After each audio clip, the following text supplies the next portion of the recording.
Silent Night, Deadly Night Part 2 is about a character named Ricky in a mental institution talking to a doctor about the events of the previous movie, how he survived the orphanage and what happened after that. Plus, he eventually escapes the mental institution because he has some unfinished business. Hey everybody, how you doing out there? In this particular movie has a very interesting story, at least to me. Now, you can always look up the entire story. There might even be a video, I believe, by the editor on YouTube. So I'm paraphrasing a little bit here. But another movie studio ended up buying the rights to the first movie. They hired an editor, and they actually said to this editor, chop up this film, make it look different enough, and then we're actually going to bring it out as a sequel or as a re-release, which I think they were really looking for that first one. Same shit in a different bow, but after the editor could not figure this out, he goes, talks to the producer, and actually convinces him to give him a little bit of a budget to actually have some new footage along with the old footage.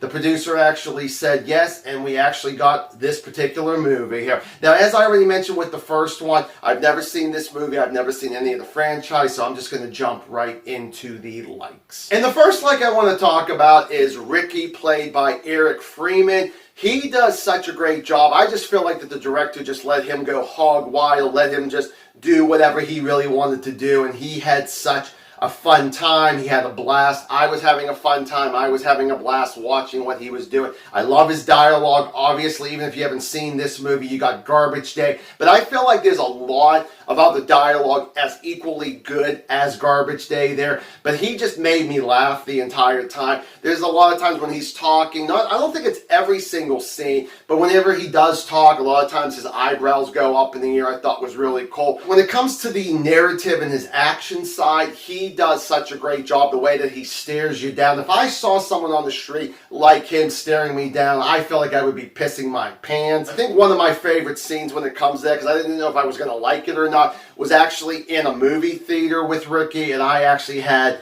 a blast with that particular scene, along with other ones there too. That might be one of my favorites. Another character I want to talk about is the doctor that Ricky's talking to. I don't got much to really say about this guy. I think his acting was good enough to put him in the light, and he does have good chemistry with Ricky, so they have some really good dialogue back and forth there. I feel like those two might be the only ones that actually have really good dialogue. When it comes to the kills, I really did like them. There were some unique kills, ones I don't think I've ever seen done after this movie came out. There's some plain and simple kills, but one of my favorites I like to call the umbrella kill. I really do like that one there. And then the final like is going to be the ending with Ricky versus Mother Superior. The thing with her is that she's in it like the last like 10-15 minutes of the movie. She's okay. I think that this is a different actress too. I think that she does a little bit better than the first, though it's the same character. But the big chase with Ricky versus Mother Superior, I think, is really good. And without kind of giving it away one way or the other, I definitely like this ending a lot better than what we got in the previous movie. And moving on to the dislikes, let's start off with the characters. Other than the three that I mentioned in the likes, everybody else's acting was horrible, was bad, was shitty. I was not interested. I was not engaged with any of these other characters other than Ricky the Doctor and Mother Superior. I just was like, okay, I don't care if you live. I don't care if you die. You're just not anybody that I could feel sorry for one way or the other there.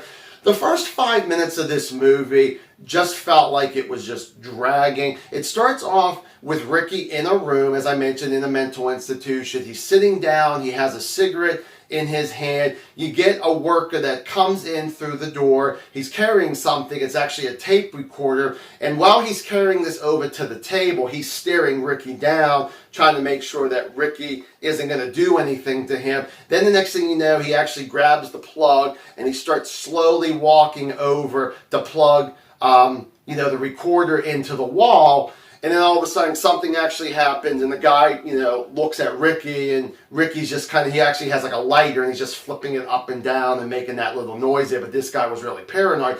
Then all of a sudden we get somebody else that they actually come in, which is actually the doctor. He tells the other guy who brought the recorder to go so he could just be him and Ricky and all of that.